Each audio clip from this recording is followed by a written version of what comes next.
The hell is up, Chiefs Kingdom? You're on another episode of Chiefs Focus Live. Quentin, Caleb, myself. What's up, fellas? Doing pretty good. How are you guys doing? I don't know. You guys are dead silent. What the hell happened? Everybody fall asleep for a second? I mean, it was just. I thought I was tired. You doing okay, Quentin? Yeah, spectacular. That's all that matters then. Justin Ross. Oh, Justin Ross. We're going to start this right off. Okay. We're going to start it right off. No, that's fine. That's the first thing I'm going to say is, what's up, Justin Ross? How you doing? You look pretty damn good in practice. For everybody out there that thought the sky fell because he walked back to the sidelines and decided to get a ride up the hill over a little hammy tightness. So we announced it on the show when it happened, but, whatever. There's the skeptics out there that just don't want to believe that things happen, things don't happen. Sometimes there's information that's real. Sometimes it's put out in a way to make you think the worst. And I remember when the first post came out that Justin, I think it was, who was it that was carted off the field first, sitting in the front seat, holding his wrist? Nico. And then a few minutes later, a tweet came out, not sure who put it out, that said Justin Ross was also carted off the field. He was not carted off the field. He walked to the sidelines and hitched a ride up the hill. So a lot of times things are put out just to jack with people and freak people out and make them think, oh, God, he's terrible. He's no good. I knew this was going to happen. This dude is fire. He is a legitimate route runner. Yeah, I've heard the stories that he doesn't look like he's the fastest guy in the world. He was never known for his speed. He was known for his route running abilities, the fact that he can catch just about any ball, and he'll rip a ball straight out of your hands. And it's pretty hard to tackle the guy. So, with that being said, nanny boo-boo to all the people that wanted to doubt what we said on Tuesday. With that being said, what do you guys want to talk about? Let's just get into it, man. I mean, it's we got a football game in 2 days. The starters are going to play on hopefully the field's not soaking wet. Let's start with that. Let's start with what Andy Reid said today in a press conference about how much the starters are going to play, because I thought what he said was pretty funny. Let me see if I can find the quote. Yeah, here it is. So he was asked how long the starters are going to play this coming up game in Arizona. He says, as far as the playing time goes for this coming game, the ones will go for a half, then we'll mix in the 2s and 3s in the third quarter. Obviously, there are things that happen in a game. Don't hold me accountable if we pull people out whenever. So yeah, that basically tells you that Mahomes is probably going to play a quarter. Kelsey will probably play a quarter. And then you're going to have some ones in, but you're not going to have your main ones in. That's really what that boils down to. For a full half, I should say. What do you think, Caleb? I agree. We're going to see them play these for a couple series, and we'll kind of judge by that. It is the Arizona field and turf, so it'll be interesting to see what's going to happen there with that. But at the end of the day, what we're going to see, I think it's going to work out. So they're going to play a couple series of that. If they have one good series, and they're probably going to take out the starters. I mean, again, we're just trying to see what can the younger guys do. So that's pretty much what's going to happen. That's happening there. That's what preseason's for. I want to say, hey, what's up to everybody in the chat right now? We got Reset, we got Scott, we got Thiz, we got Philip, and other people. I don't know who's here. You haven't said your name yet. But I agree with you, Reset. I think if, first of all, I think Ross is already at his 75%, if not more. Tony, I don't believe he's going to have too many problems this year. He may have some tightness here and there, but I don't think it's going to be an issue.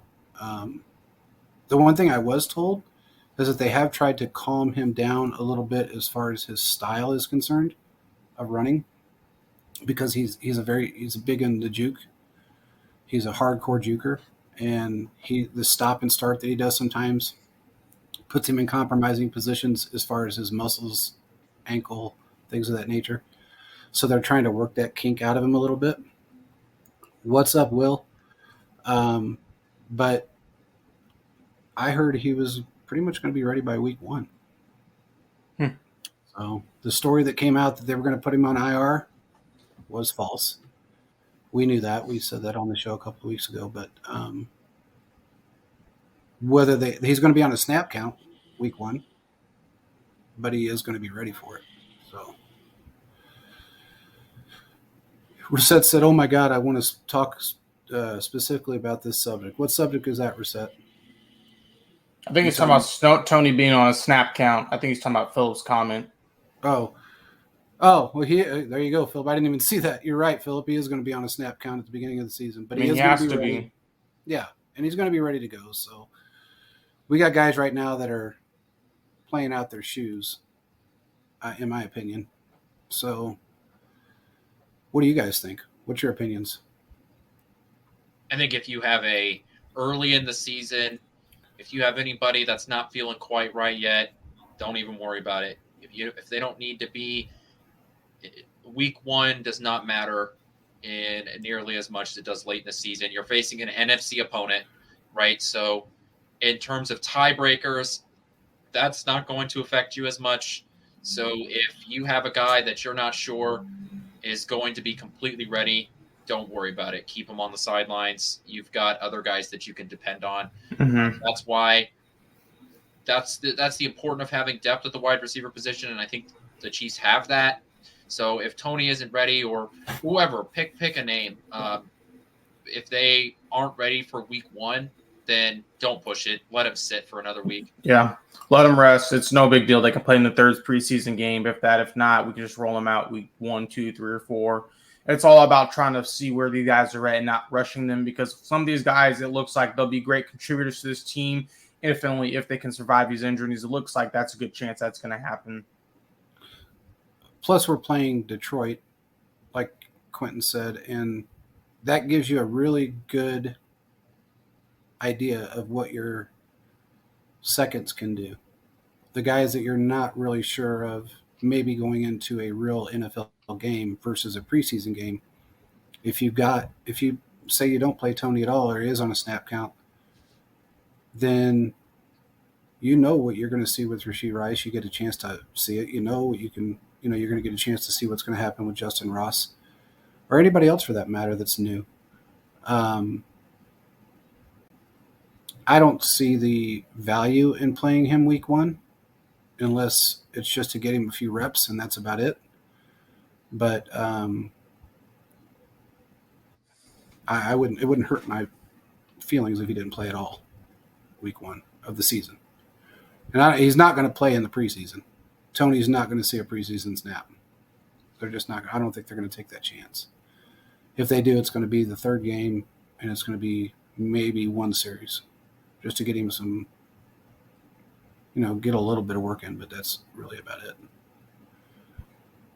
So, more Chris Jones news.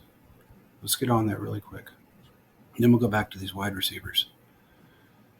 More stuff came out today and yesterday about Chris Jones and his cryptic tweets. He thanked and he told a friend of the show's, Tamba Ali, that he loves him and he appreciates him. Everybody took that as they took it 2 ways. One guy actually said, "Oh, did Tamba step in and negotiate the contract for you?" Which, that was pretty stupid. And then other people took it as, well, it looks like he's gone. Tamba never left. He didn't go to another football team, so I don't know why they would even assume that. I think it was just a tweet. A tweet because Tamba's been helping the defensive line, especially Karlaftis, play the game and learn the game, learn the position. So why is it that everybody takes these tweets so seriously? I don't understand. Here's the thing. I'll say it. You guys chime in whenever you want. Chris Jones is probably not going to see a preseason game. There's a couple of reasons behind it. One, he's 29 years old. He gets injured, his stock drops to 0. He's not the elite guy that everybody wants him to be. I think that's first and foremost. 2, if he does show up, Andy's going to make him play. It's that simple. So he's protecting himself along. And I don't look, man, people can say what they want. I kind of don't blame him at this point. When you're in a contract year, you're negotiating a deal right now, which I do believe is still going to get done. You don't want to take a chance of putting yourself in a position that your value drops, your market drops. Why would you do that to yourself? Not right now. Do it after your contract's signed. Then if you go out there and get injured, okay, and you're out a couple of weeks, it is what it is. But don't do it prior to the season starting, because that nullifies your contract unless you have preseason and training camp guarantees, which I know he doesn't have. So what do you guys think on that? My worry about Chris Jones and how long he's been out, right? He's missed all 28 days of training camp, all the offseason programming, is I'm just worried about rust, right? We hear every NFL player talk about how game speed is different than practice speed, and then regular season is different than the preseason in terms of its speed. So I know that he's an elite football player, but I don't want him to miss out on some of this sort of easing back into the NFL season and start slow, because he is such an important part to this defense. So that's my worry, is that because he hasn't been here, not only is he not learning the new stuff that's been involved in the defense, whatever that may be, he's not getting with some of the new guys that are along the defensive line or in the defensive room in general, but he's not going to be as effective as he could be because he's missed all of this time. And I understand why, but there are consequences for that from a team's perspective. And, the sooner he gets back, the better. But, missing this time also worries me that maybe he's in a more of a position to where he can get hurt, right? To get eased. Trent Green said it during the broadcast of the Saints game that he liked to get hit just a little bit during the preseason. It sort of wakes your body back up and as to what it's like to be hit in a football game again. And he's not going to get that. He's going to go from 0 to 100 if he doesn't come back until the first game of the season. And I'm worried that that's something that could lead to injury too. And obviously, we don't want that. We saw 2 years ago what happened when Chris Jones hurt his wrist. He was dealing with that all year, and that significantly limited his ability. So those are my concerns about it. It has nothing to do with him itself. It's just more about what are the consequences of missing the entire training camp. Yeah, I'm agree with Quentin. You need to have preseason in order to go. You need to have training camp in order to go. And evidently, if you do not go, you need to if you're just running around in shorts and t-shirt doing drills and things like that, you need to get your body used to the hits, and Chris Jones has not done that. So there could come to a point where he's going to have some soft tissue injuries develop due to not being out there playing in different things like that. And that's only to his detriment. I mean, he decided to take the $1 million in fines, and it's been accumulating more and more and more. He hasn't even came to camp yet. And now we're about to have the second preseason game. I mean, it's going to come down to, really, if he wants his big contract, he's going to have to be, number one, stay healthy, number two, put up big numbers this year. And if he can't do that, well, the Chiefs are going to move on, because if you look at the defensive in-class coming out next year, it's littered with great talent. So, I mean, the Chiefs can go a different number of ways. I just believe this whole situation, I think some of this stuff could have been avoided, but at the end of the day, it is what it is. You're stuck with the issues that are going on now. So ultimately, there's really nothing that can be done besides wait out and see. I mean, if Chris Jones comes out and has a lot of soft tissue injuries, like with his wrists and legs and things like that, I mean, all I can say is, well, if he was at camp, this could have been possibly been avoided, getting the body used to hit. You can't just go from 0 to 100 and not expect some nicks and stuff like all that. You're going to get hurt.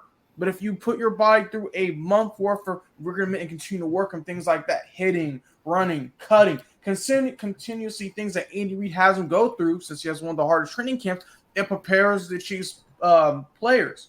If you look at the Chiefs roster, injuries as of late has been fairly low. And if it has been if it has been bad, it's been into where it's not really taking players out of the games.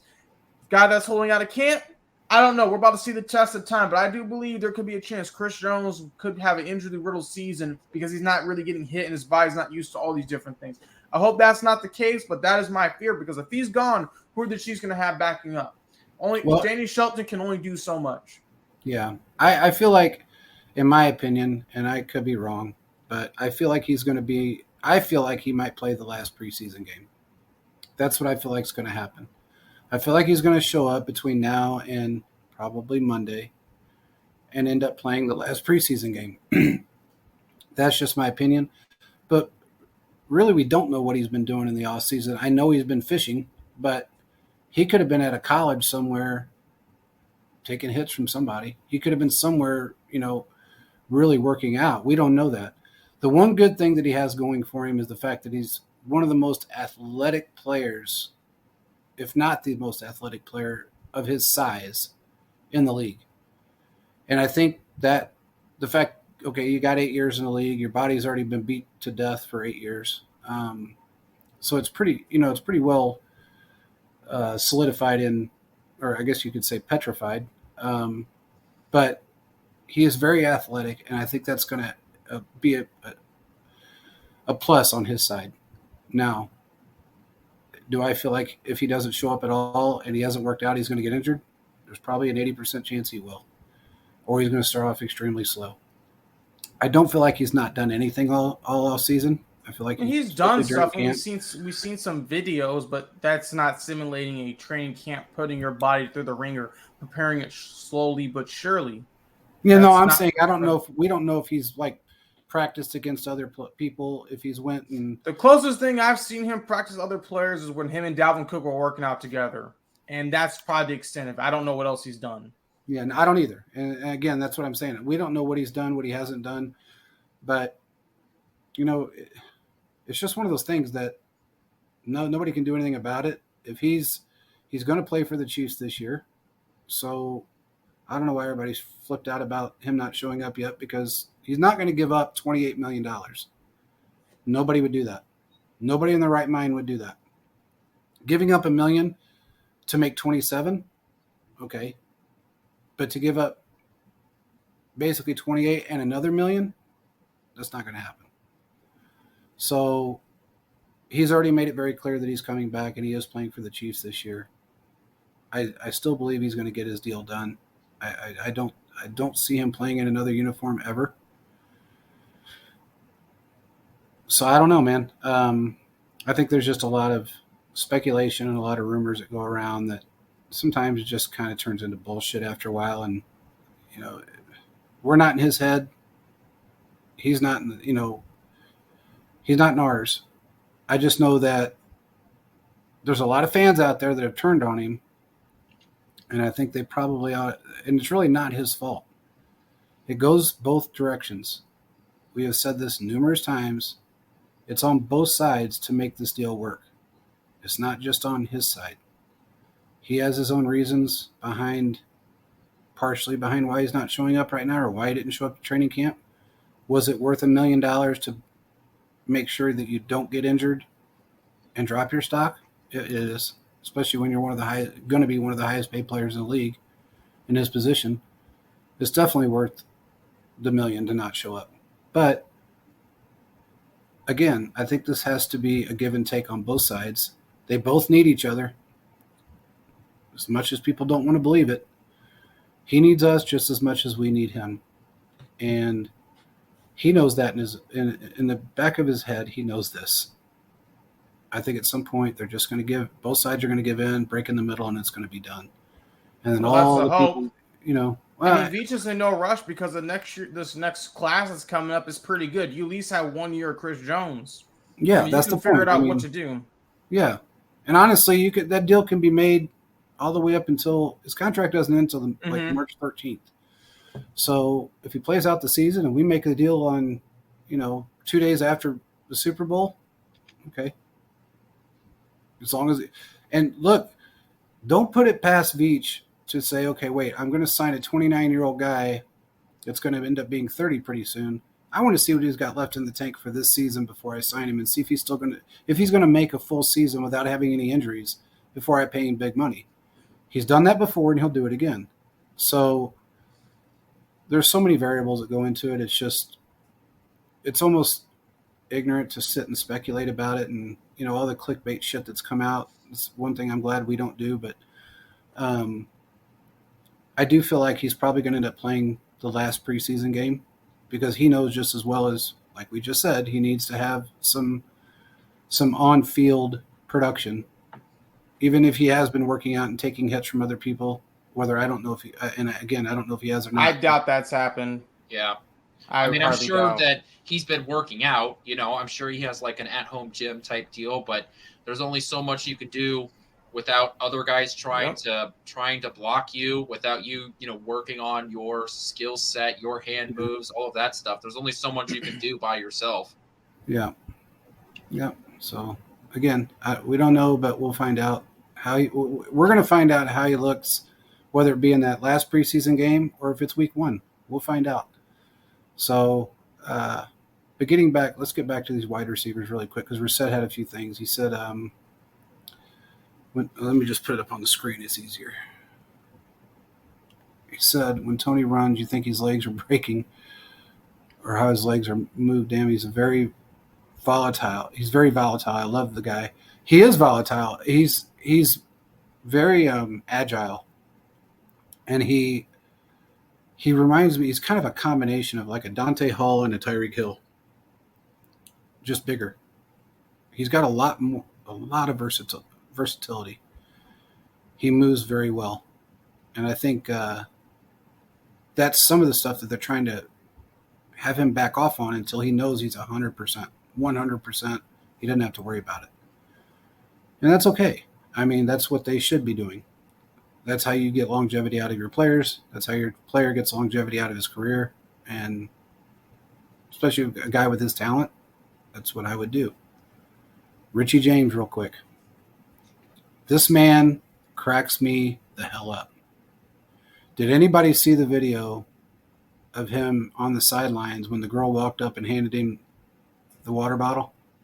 Has anybody seen that? It's great. He goes, "What's this?" She said, "It's your water bottle." He said, "My own water bottle?" And she said, "Yeah, that's yours." He goes, "Oh." She goes, "Yeah, everybody gets one."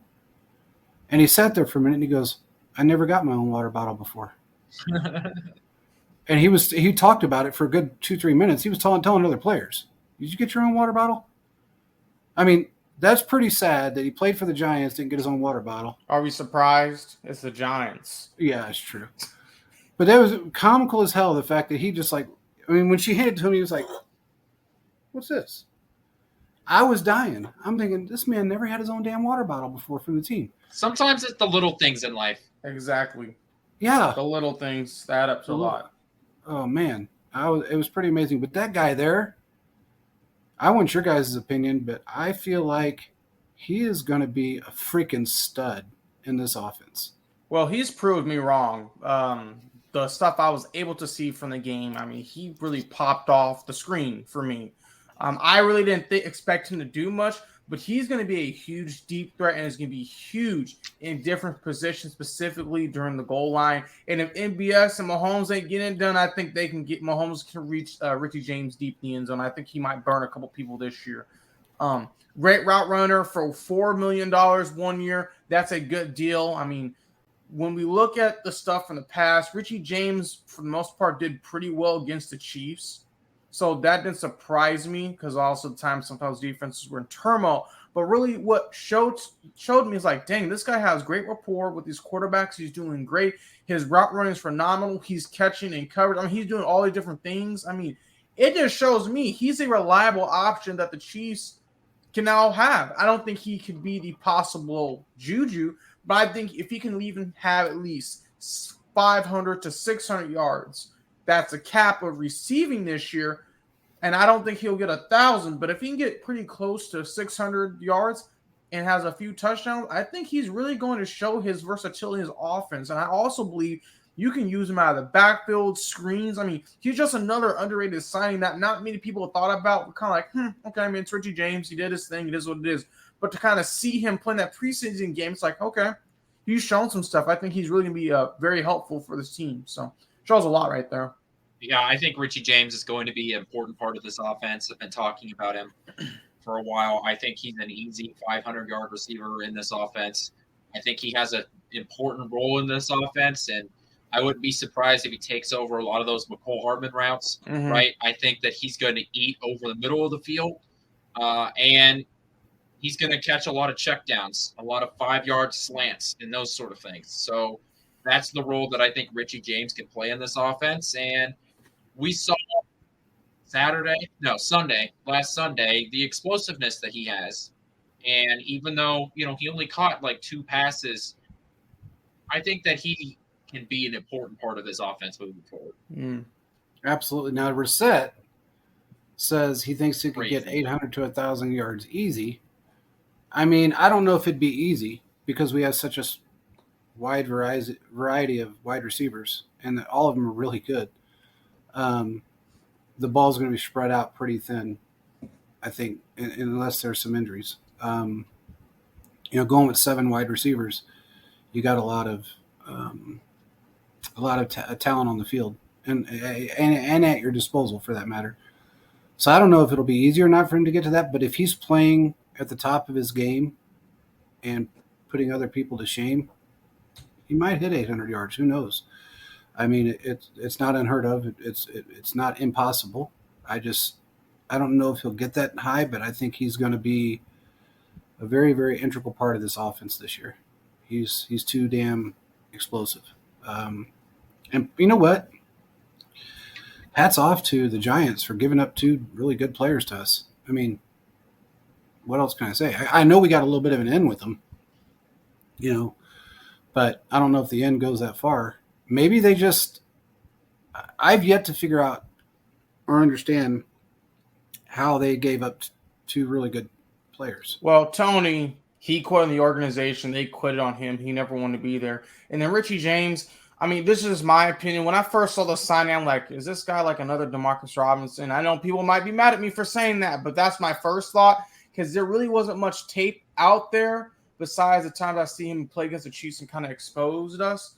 But I think that's just another reason where it shows where the Chiefs did their homework and the Giants were just not willing to give him that money and just kind of worked out. So just shows you whenever another team fails on a guy, the Chiefs can take him in and make wonders. What did Brissett say here? He said he got DJ 8 and with primary rush offense with a top 25 QB, and he was wide receiver 1. Daniel Jones, I think. Daniel Jones, yeah. I actually agree with that statement. He's not wrong. I mean, it is Daniel Jones. I mean, that's apples and oranges compared to Mahomes. So I understand what he's saying. I mean, he's going from, I'm not going to say he's the worst quarterback in the league because he's not, but he's definitely not top 15 material. And now he's got the best quarterback in football and the best head coach in football to help him out and get him into the groove. So on that end, I feel like Sky Moore is really going to – he's been kind of under the radar. Not a lot of people have talked about him during camp. It's kind of weird, but they haven't said a whole lot about him. You hear about Richie James, you hear about Rashee Rice, you hear about Ross, but you don't hear a whole lot about anybody else, which I know that's because they're all, rookies or whatever the case may be, but you'd think you would hear something. And oh, by the way, they did talk a lot about Pacheco here lately. He just runs so hard. But regardless, you haven't heard a whole lot about Jerick McKinnon or anybody else for that matter. Really haven't heard a whole lot about Travis Kelce. It's all been the video and all the talk from everybody that's been at camp has been about those. And then FAU. It's always the younger guys that they've been talking about here lately. It's not the newer guys or the older guys, which to some degree I understand, but you still want to know what your ones are doing. I'd like to know a little bit more about what the ones are doing. I should say the fans would like to know a little bit more about what the ones are doing, but I know that they feel like he, as far as the ones are concerned, that they already know what they can do. So maybe that's why they're not showcasing them as much. I don't know. But I mean, we already know what we got, I feel like. So there's really no reason to kind of throw the ones out. We know what's there. I think honestly, we're seeing what the 2s and 3s can show us this game in the next game, and then we'll see probably the ones get I would say a small amount. I mean, it's the Arizona field, so we don't know on Terry any ACL or anything. But also that game 3, I think we can see maybe a little bit more significance. But I feel like we already know what we got, so it's not really going to affect the Chiefs as long as we can find good quality backups and figure out what packages are going to work in certain situations. I think that's all that really matters at the end of the day. I think this is the time Andy's like, really don't need to show anything because we're already fine to an old machine. Mahomes and wide receivers already had Pat camp for many weeks ago. So that was kind of like pre-camp for them. So it's like they really don't need to get more wear and tear on the bodies and things like that. So I feel like at the end of the day, they're going to figure out what's going to work, but they're not just going to throw them out there just because too. Yeah. Defensively, what are you guys thinking right now as far as what you've seen out of not only the first preseason game, but after that and in camp? What are you guys thinking right now? I think the linebacker core is extremely underrated. I think that this linebacker core, Drew Tranquill, may be one of the most underrated signings looking back at it. Willie Gay, Nick Bolton, right? This is a top linebacking core in all of the NFL. And you're talking about 4 guys that are starters. I think Leo Chenal is a starter on other teams. Drew Tranquill was a starter last year for the Chargers, and obviously we've got Willie Gay and Nick Bolton. So this is going to be a part of the defense we aren't going to have to worry about. Last week we saw Drew Tranquill, and I wrote my article about this. Drew Tranquill was cleaning up a lot. Anytime a running back bounced outside or was running out in the flat, Tranquill was there to stop him. So I think that this defense is going to be assisted by the quality of linebacker play that we're going to see this year. And I think it is another look at the NFL has started to devalue the linebacking position.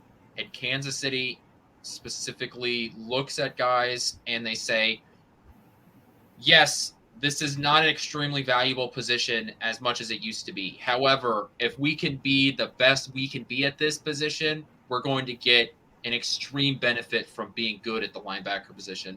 And I think that this will accelerate. Caleb? I agree. I think the linebacking core is going to do good. I am very, very interested to see how our cornerback group is going to improve from what we were last year. And it looks like the cornerback group's going to do a lot of great things now. So you got Nick Jones. He fractured his hand. I feel like he either is going to be a lock to make the roster when he comes back later, or they're going to put him on IR, if you know what I'm saying, for those who are listening, air quotes there. So I think there's a good chance there. But these other guys they brought in, I mean, between the cornerback and the safety room, it's very, very deep. So when it comes to any issues that are there, I think the Chiefs are going to be all right. Also, if you look at the defensive line minus Chris Jones, because I am kind of in the belief there could be a chance he could have an injury. I think we have some guys that are going to be very, very hungry and going to try to prove what they can do. I'm very interested to see what FAU can do. Danny Shelton really popped off the screen for me, and there's many other guys like B.J. Thompson who are not talking about who was taken, I think, in the 5th or the 6th round. So there's many guys available that can do a lot of great things for this defense. So I feel like this whole defense honestly is underrated in certain aspects. I agree with you, everything both of you guys said. And, Quentin, we've talked about this in the past about how the linebacker core has kind of been devalued over the years. I mean, the linebacker core. This could be the linebacker core that actually brings their market up. It could bring their market value up. Because if this defense plays the way we think they're going to play because of that linebacker core, and they have a really big part in it, their role is huge in the defensive schemes, that could really bring up the value of that market. And that's what happens a lot of times. players will, certain positions will fall off simply because you've got such a great defensive line that linebackers may not be utilized as much. But now that you're going towards this linebacker / hybrid safety type of situation, and we've got that in linebackers, plus we've got a hybrid safety in Justin Reed. I mean, it could actually bring the value of that particular position up, depending on how they end up this year. Let's get to a couple of questions. I know Resette's got one here really quick. What have you heard about Remigio? Okay, the last I heard was he had X-rays and an MRI on his wrist. It wasn't anything major. I don't know if that's changed, but it wasn't anything major, and he should be okay. I think it was sprained, if I'm not mistaken, is what I was told, is what they thought it was. So I don't think it's anything too serious. He stepped up and played very well, and we didn't really want to lose him. And like Quentin said, I think he has a really good shot at making this team. So right now it looks like he's okay. As far as a little rest and ice and heat, and he should be okay. I hope that answers your question, but that's all I know at this point. What else has he got? Tranquil gave us hell last night. I guess he must be last year. He harassed Mahomes in both games and was a poison in the middle. You're right, he was. He was very good. And I kind of surprised we ended up with him, but we did. Hey, more power to us. He's a really good player. And I think he's going to be a huge asset. Let's see. Philip said, I want to see Shamari Connor get more slot reps. I agree with you. I also agree that they need to move, or I also think that they need to move, what's his name, back outside instead of playing the slot. Trent McDuffie. I don't know about you guys, but I think he's better outside than he is inside. And it kind of showed up a little bit, but he played out of his shoes on the outside. So we'll just have to see how that works out. And I'm sure they were just trying to, again, see what people can do. It's all about evaluation. But yeah, I agree with him. What do you guys think about Tranquil? I know what you think, Quentin. Or about was it Tranquil? Yeah, about Tranquil.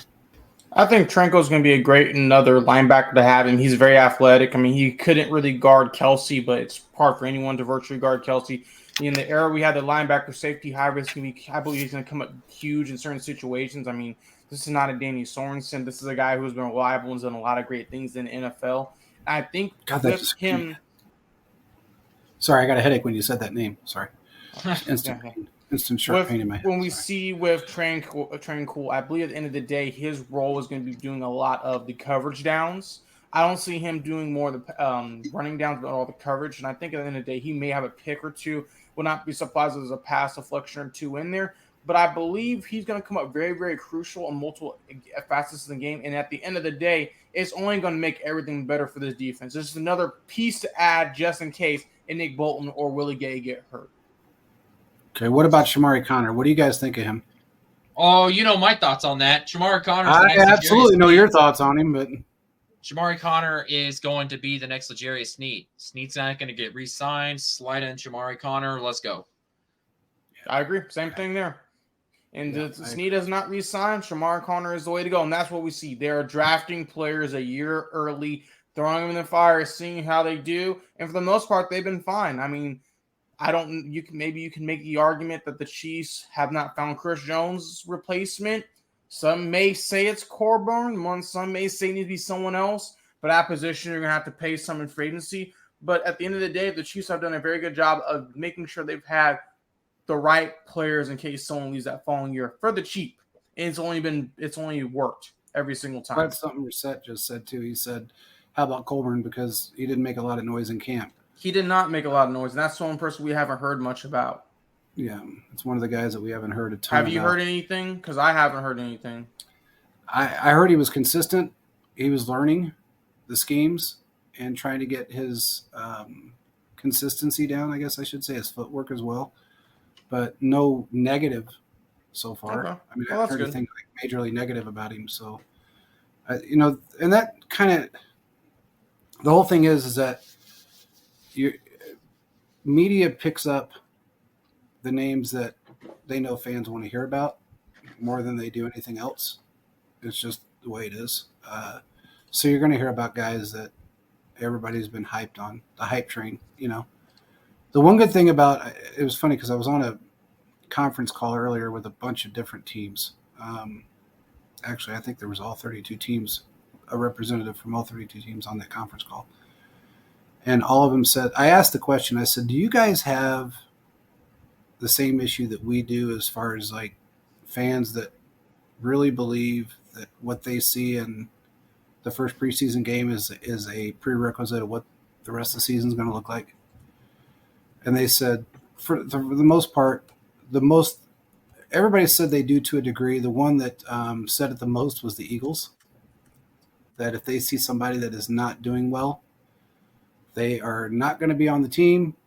They're never going to see the field. They suck. Our season's going downhill. And this could be the first preseason game, second snap.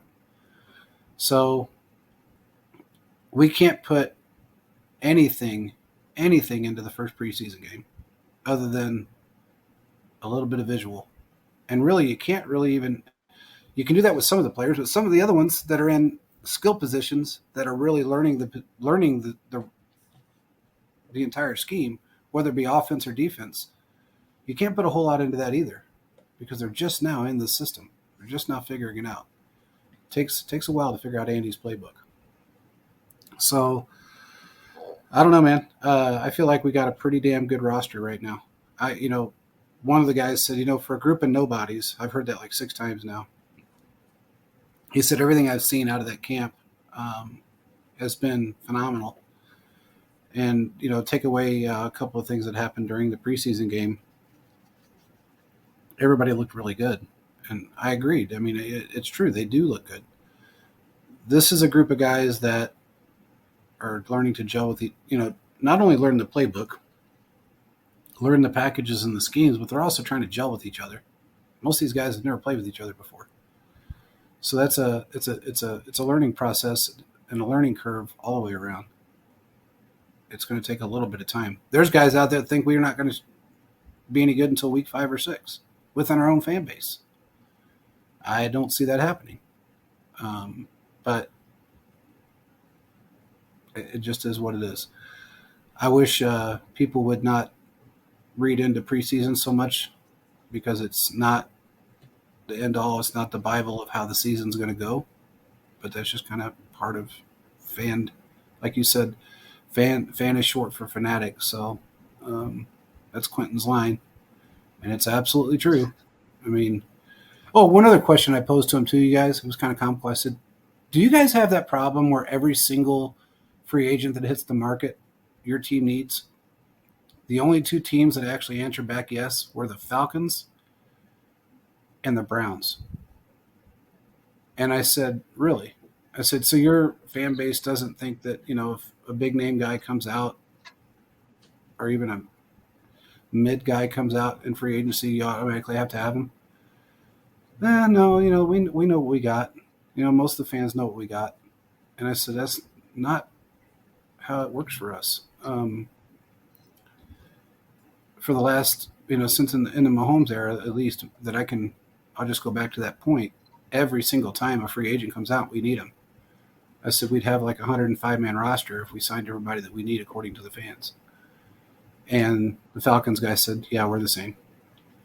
And the Browns guy said, yeah, we're the same. But most of the other teams, they didn't, they weren't really like, no, our fans know what we have and we know what will fit within our system. And we know that, it'd be great if we had every single big name player out there, but they may not work, which is what we preach on this show all the time.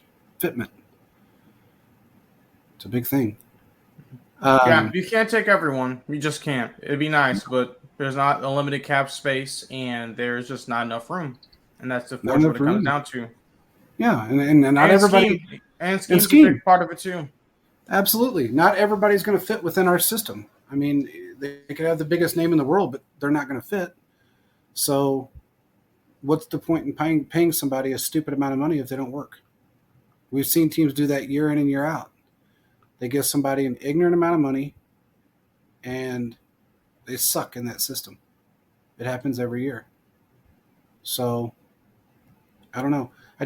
Something I found out I didn't know. Did you guys know that Marcus Mariota was a backup in Philadelphia? Yeah, I saw that. I did not know. I didn't see that. I didn't know that happened. I don't follow them that much to know, but I did not see that.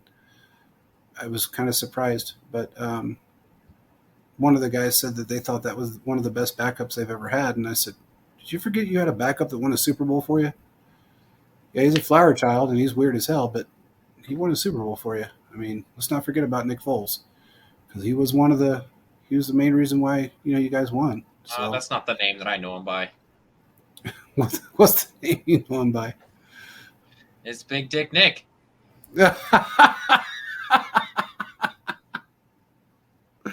Oh, I haven't heard that one. He showed up in the biggest game of the year, so he did everything he could do and beat Tom Brady. So, hey, you know what? He's the second guy that you would have never expected to beat Tom Brady in a Super Bowl. Him and Eli Manning. Who would have ever expected that? And Eli Manning did it twice. So, hats off to him. Anyway, I had to throw that in there because I thought it was kind of comical. What else you guys got?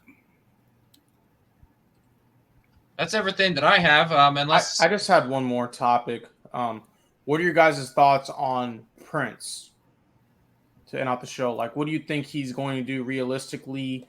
I mean, do you guys think he's kind of going to jump in? Because I feel like he's too good not to play, similar to how we saw Pacheco when he first started the Chiefs. I mean, he did some stuff in preseason, but when came to that first game in the season, he ended up coming in on that very first drive for a play or two. And that really doesn't happen, honestly, a lot of the time. That really doesn't happen as much. And to see someone like him do that, I'm kind of wondering, is the same going to happen with Prince? Because he has just shown flashes of greatness.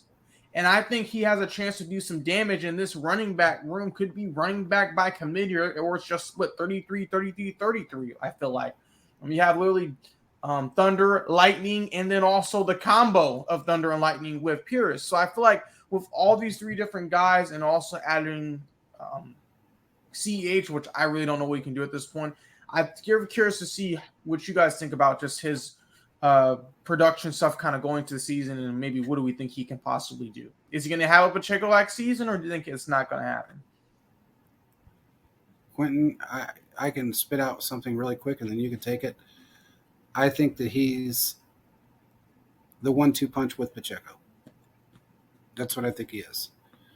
I think that people underestimated him after that first preseason game, but I do believe he's that 1-2 punch. He's not a glass slipper. And I don't see – hey, what's up, Chiefs Live? I don't see CEH. Even if he was to be a third down back, I still see him injured by week 5. So that's all I got to say about that. And that's what I've heard as well, too, is that they really believe he's got every bit of the tangibles to be that 1-2 punch with Pacheco to just really put some hurt. And he can catch out of the backfield, which is something that is going under the radar. So go ahead, Quentin. I think he's extremely raw. I think that's what it is. I think that coming from a smaller school, coming from, he didn't catch any passes out of the backfield while he was in college, right? He's an extremely raw talent. And that when you see a guy get hyped up as much as he has, then you sort of create expectations that become kind of unreasonable. And then when he, quote unquote, underperforms in a preseason game, he gets bashed for it. But did he really underperform, or did we just have too high expectations for him? And I think it's more the latter. So I think he's extremely raw. We'll give him a couple of games and see what happens, right? It'll be a guy that we watch closely in this preseason game, because I do expect them to continue to use Clyde and Prince a lot. So get that offensive line that number 2, number 3 string offensive line, see how Prince does behind that, and we'll see what happens. I do think he looked explosive and athletic. We've seen him catch the ball out of the backfield in training camp, so we'll see what happens. But I just pump the brakes a little bit and see how he develops. I still think that he's an exciting prospect, but it's just a guy that comes from a smaller school. Not a Georgia or Clemson or anything like that. So we'll see what happens. I don't think that I don't want to say mediocre performance. It was fine. Doesn't mean that this is the end of it. I agree. I agree with you. Everybody I've talked to has said the same thing about him, that he can catch out of the backfield, even though he didn't do it a whole lot. He did it in camp. He did it in camp. And if he anybody literally remembers did a guy not that catch a pass in college. No, he didn't. And if anybody remembers a player that came from a small school a few years ago that turned out to be one of the better running backs that we've had since Jamal Charles, and that was Kareem Hunt. He came from a smaller school. Mm-hmm. Nobody really believed much in him. And look what he did. We got Pacheco that was a 7th-round pick. Look what he did. So I agree with you. I think that he is raw, and I think he's got a lot to learn. And, of course, you're going to see him in CEH at the beginning of the season because they're trying to figure out what 3 they're going to hang on to for this as the season moves forward. I personally don't think you take CEH, but I think they might. Yeah. At this point, I mean, the room's already too deep. We already know what we got from those 3 guys. So that's just my 2 cents. Yeah. I agree with you. I mean, I don't see why you would hang on to him. I understand that he gets paid either way, which he does, unless we trade him. So he's getting paid. Whether we cut him or not, we owe him $2 million. Doesn't matter. So if you do hang on to him, I mean, I get it as maybe an insurance policy, but so far he's been injured in every single season he's played. So he hasn't completed a season. Yeah, I don't think he's come close to completing a season, as a matter of fact. He plays 3-4 games, get injured for a couple, comes back 3-4 games, gets injured. I mean, it's a continuous cycle. Yeah. So he's the glass slipper. I mean, he really is. So, and I still am under the belief that he doesn't have as much passion for that position as maybe he once did. Christian always said he hated football, but he did it because it was a once in a lifetime opportunity, and that's why he played. And I'm kind of wondering if that's not the same for Clyde. He has a lot of other interests besides football.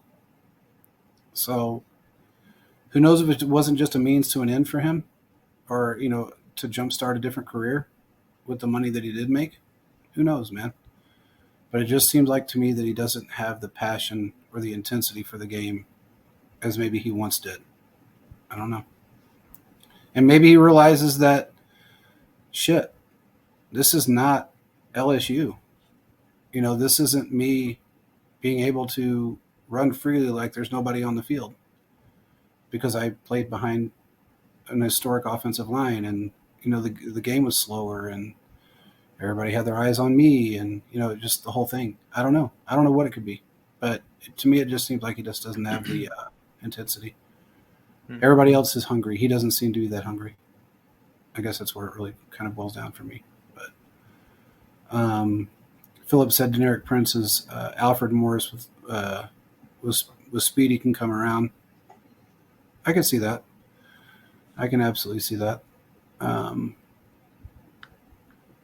I think he's got a lot of learning to do, but I think he can be that 1-2 punch. So, with that being said, everybody quit worrying about Chris Jones. Focus on what's here right now.